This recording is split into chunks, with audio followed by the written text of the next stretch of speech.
Welcome to a special Christmas edition The drama. of the Naked Gaming Podcast with me, Leigh Milner, and... Me, Chris Berrow. Woo! It's Christmas! Christmas! Woo! Yeah, it's been an interesting year. Difficult, but I got you. Oh. I got you, babe.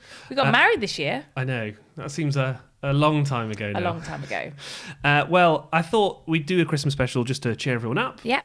I've got a present for you. What? I've got a because it's Christmas, right? So we got each other presents. Yeah?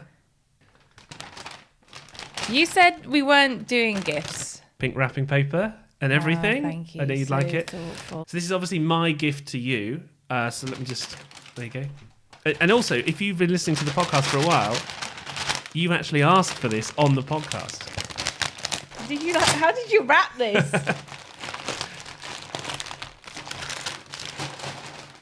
Wow. What is it? I know how much you love Crash Bandicoot. So I got Is you. this? If you remember, Oh. you said that you wanted a Crash Bandicoot plushie for our Wow. Christmas special. He's adorable. He's bigger than I thought he'd be, He's actually. adorable. Look at him. Because I know you're the world's biggest fan of Crash. So that's my present to you. And obviously, so your present to me, what did you get? Me. No, I'm joking. No, for Christmas, though. Um, Don't just look around the room. a cracker. A cracker. A Christmas cracker. A Okay. Christmas cracker. Come on, then. I'll take it then. Okay, come on. Ready? Yeah, come on. Don't cheat. Ah! Yeah! I always lose. Merry I Christmas. win. I'm going to have a Christmas spirit now. Wait, do you want to hear the joke? Go on then. Why do birds fly south in the winter? Because it's cold. Because it's too far to walk. Ba-dum. Anyway, let's move on. Well, that's obviously ruined Christmas for everyone. Sorry about I'm sorry, but thanks for my present. that. Oh, that's all right. We're going to use it as a mascot for this episode. Yeah. And then it's Put probably it going to here. get sent back to Amazon. Crash is having a rest. Have a little rest there.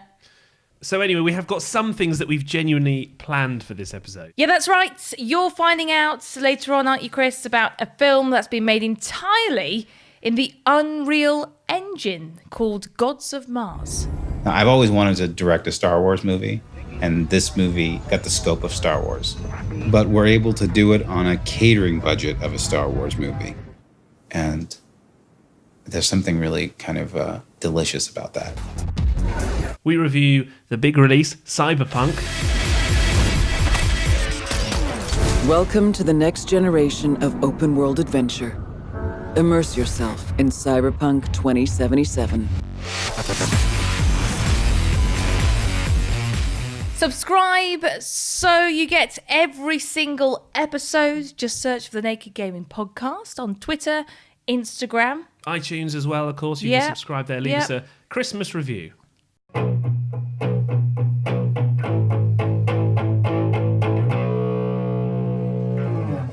And let's start off with the gaming news. Here's Leigh Milner. Cyberpunk 2077 has been removed from the PlayStation Store until further notice. After the game was released early this month, players reported glitches, bugs, and exceptionally slow frame rates, so Sony decided to take action. Hilariously, the link they tweeted out to customers wanting a refund stopped working for a while. Microsoft are also offering refunds for the game.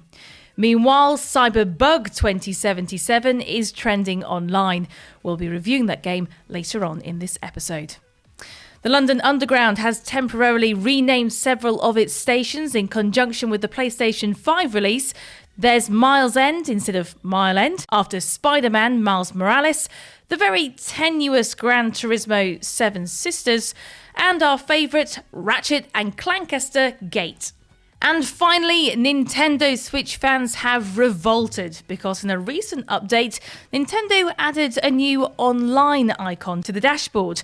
It's the only one with a red background, so it kind of looks out of place.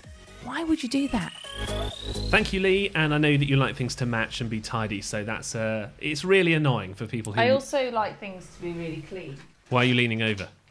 Because we've got loads of rubbish everywhere. everywhere. It's like, literally, I don't know how you do it. I tidy this house and you always seem to manage to mess it up. It's a good thing I'm editing this episode, so that was the end of that round.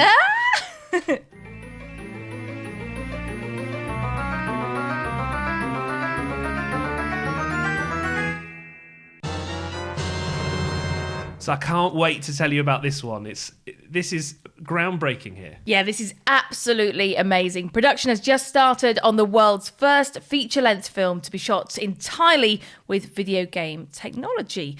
Gods of Mars uses the Unreal Engine, which is normally used to make games like Fortnite, Gears of War, but this time it's creating all the film's special effects and virtual environments, from rocket ships to robots. So it's hoped that this kind of technology could save filmmakers like me huge amounts of money.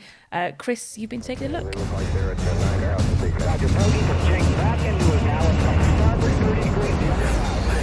Gods of Mars is a sci-fi epic.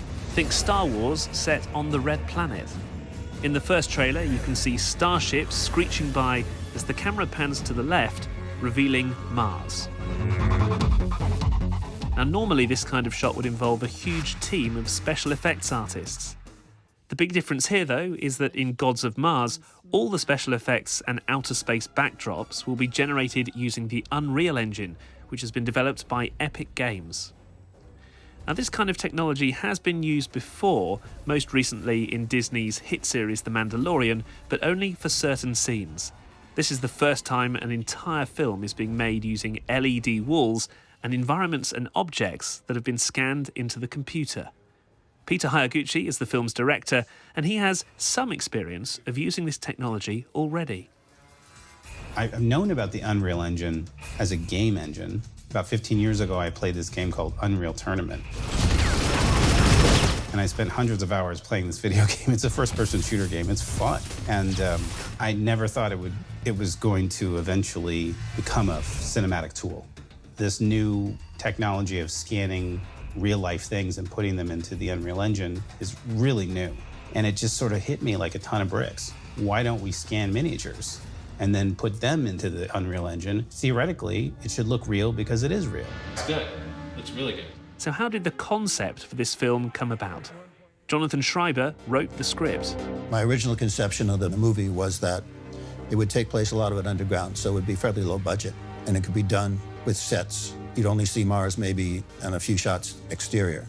Then the vision came that we should have a terraform Mars. In other words, change the oxygen level so that it's almost breathable, have plants there. So basically you could live there with little apparatus. You wouldn't have spacesuits on, for instance.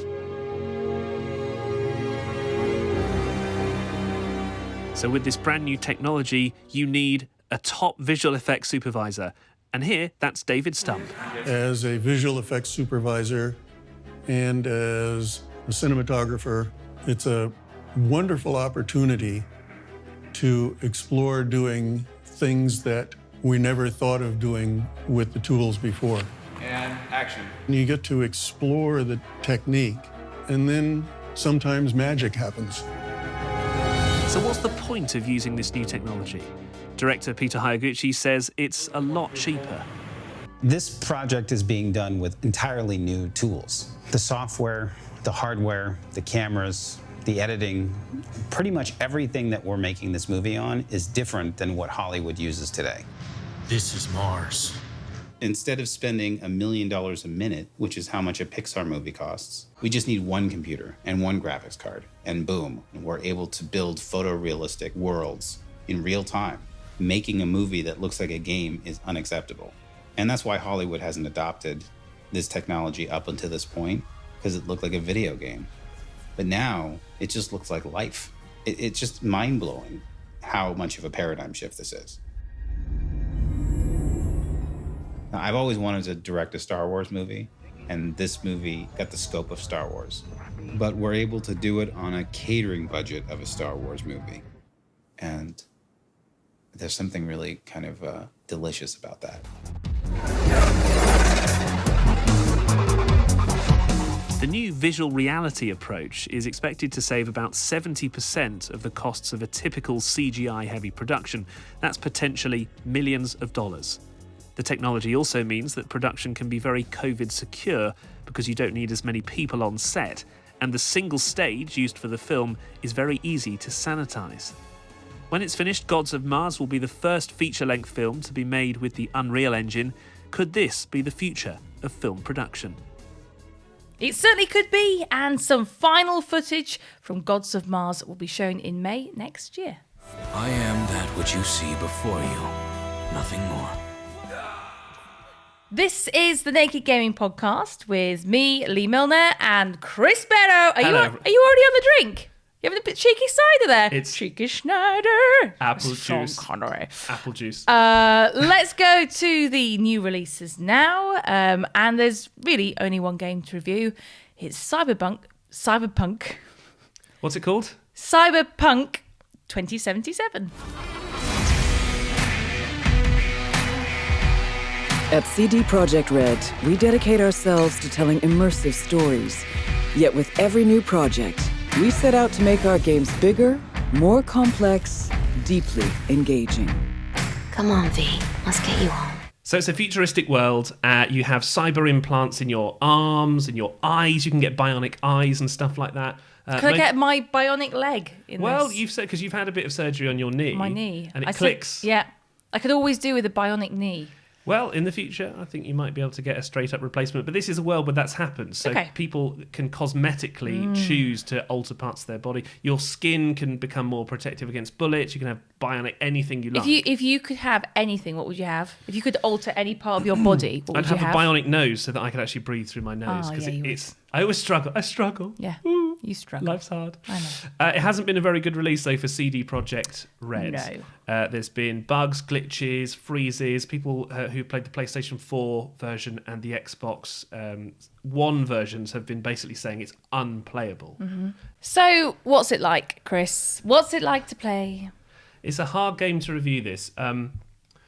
There's quality mode and performance mode when you start off. Mm-hmm. If you choose to play in quality mode, it's unplayable, even on the Xbox Series X. Okay. It simply won't work. It's like playing a game underwater. Okay. You move forward, 5 seconds delay, and then your character actually moves forward. If you choose performance mode, it's fine. It's a nice looking game. It actually looks very good. It's quite a smooth game. But the problem is that the attention to detail is shocking. So the very first thing you do is you start off in a bathroom, and your character kind of is not feeling particularly well.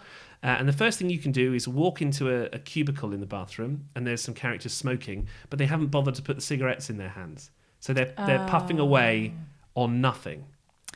That's basic, isn't it? Yeah, but you used to play games like that on the PS1, Yeah. and they kind of be holding something, but they actually, didn't have anything in their hands. So it's a bit lazy, to be honest. Keanu Reeves is the main selling point of this Sure game. is, yeah. It took me 8 hours to get to a point where Keanu Reeves was introduced to the game. 8 hours. Why? Because there's a lot of pre-story. There's a lot of, learning the Yeah, controls. The tutorials yeah. take absolutely forever. The movement is not particularly nice, and most people are saying this game really only works on the PC. So Okay. they haven't really optimized it at all for any of the other systems. I've seen some gameplay where, literally, it says there's someone there that you need to shoot at. You can see the outline of the person. Yeah, but they're just not there. But literally, they're either behind a wall, but there's nobody there behind the wall. So it's like, what? I had the weirdest glitch, which was that I got a gun out, but my character wouldn't actually get the gun out of his holster, so he just held his hands up, and there was a blank space. And I was trying to shoot this boss, and nothing was happening. So weird. But you just said that you played, 8 hours? 8 hours. How can you play a game Because I'll 8 tell you- hours like that? The frustration is that it's got a huge soul in this game. This soul is it can be an absolute work of art, a masterpiece. It should be getting 10 out of 10, but they shouldn't have released it. It's not ready. It should have come out in February or March next year, and we would have waited, and we would have been happy and given it a 10 out of 10. They say they're going to fix it in January and February. Okay.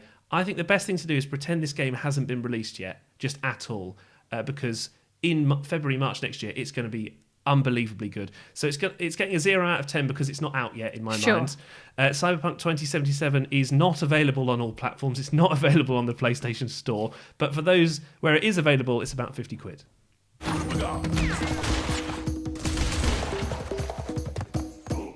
It's the Christmas special of the Naked Gaming Podcast with Chris Berrow. Careful. And Lee Milner, hello. That's right, hello. You. I don't believe in end-of-year roundup episodes. You know, like everyone at this time of year is like, oh, let's look at the highlights of the year. Oh, I don't like like a montage. No, you want new content. This is all new, this episode. suppose. Lee would have very happily had a montage of the year. Slow-mo montage. Slow-mo? Yeah, what, on a podcast? Yeah, like... Hello. Remember the video versions? Hello. Welcome. No, we're going to do some new stuff for you. And in fact, we also just released another bonus episode because we're feeling so generous right now. An extra episode of the podcast all about the next generation Xbox as we got our hands. Well, you on the managed Series to get X. one. You managed to get one. I unboxed it and everything. Yep. So if you're thinking about buying one, have a listen to that. Now, at this point in the show, Lee was going to review Crash Bandicoot on the Run, which is a mobile game, one of those endless runner games where you kind of collect the coins or the fruit, as it would be in Crash Bandicoot. But it's not out yet for some reason, even though it should have been out now. So instead, I challenge you to play a very similar game called Santa Runner. Okay, so we've got Santa on a train track, which is dangerous, by the way. Tap to play. Okay, tap. Ooh, okay, so you're collecting coins and you're kind of zigzagging in and out of different carriages. Oh, I failed already. That wasn't a good one. Let's try again. Okay, so you have kind of the score in the top corner. The graphics are basic. I mean, it's a basic game. First of all, why is Santa running? I mean, he's not exactly a very fit man, is he? He's quite obese. And also, where's he running to? Where are his presents? What about the reindeer? I don't understand the point of this game. Why is it so Christmassy? Is it because he's forgot to get his train from London Liverpool Street? He's like, I need to get home for Christmas. Last call for North Pole. Also, why is he collecting money? It's a bit greedy, isn't it? Oh, well, I've finished. Score. I don't even understand the score. Game over. Oh my goodness me! Santa is getting his freak on! Oh yeah, you twerk it, go Santa. So if you're thinking about getting the Santa Surfer Christmas Special, which is a bit of a mouthful, don't bother, because it's really rubbish. However, it is free. Give it a go, but don't waste your life. There are better games out there. Thank you so much. Santa Runner is available for free. I hope so. I hope so. There's so many spam adverts in it, though. It's crazy. How did you find that one? I just typed in Santa games, and there weren't really that many. It's got one review on the App Store. I'm pretty good, though. You are? Well, you're always quite good at that sort of thing. You're good at simple games. But Thanks. It has, at the moment, one-star review on the App Store. So, no, I'm joking. So do check it out, but maybe not for a long time. Merry Christmas, Bailey. That's your present. Last month, we said we were going to give away our Mario Game & Watch. And it's there for us all now. We can announce the winner. And... Wait. Oh, you drum roll it. Okay. Blimey. The winner is Steve Dooley Woo! on Twitter. Woo! Well done, Yeah! Steve. Congratulations. Well done, Steve. We're going to send it off right now. You're going to use that same pink wrapping paper to... Yeah, Steve, we'll just send it like... In fact, recycling. There we go. Save the planet. We'll post this through your letterbox tomorrow. And it won't, well, we'll send it off tomorrow, and it may take quite some time to get there, based on our experience. But we're going to send it off right now. And if you want to be involved in our giveaway, then we're going to give away something else as well. And I better go and get it. We're so generous, aren't we? We're just so generous. So we are going to give away this copy of Immortals Phoenix Rising, which is for the Xbox. If you're interested, it works on the Series X and Xbox One as well. And it's a bit like Assassin's Creed, but a more cartoony version, which we reviewed actually in our Xbox special episode, which you must download right now. Yeah, if you want to win Immortals Phoenix Rising, all you got to do is follow us on Twitter. It's @NakedGamingPod. Give us a retweet as well, and we will enter you into the competition. Details on Twitter and Instagram if you want to get involved. We'll be back in the new year. Hopefully, 2021 will be better. It will be. It can't be better. We got married this year. Yes. It's been brilliant since then. Well, February was a great month. Yeah. No, we'll be back next year. It's been a great year for gaming. Yeah. And I have no doubt next year will be even better. Cheers. Cheers. You haven't got a drink? Go get me a drink. Okay.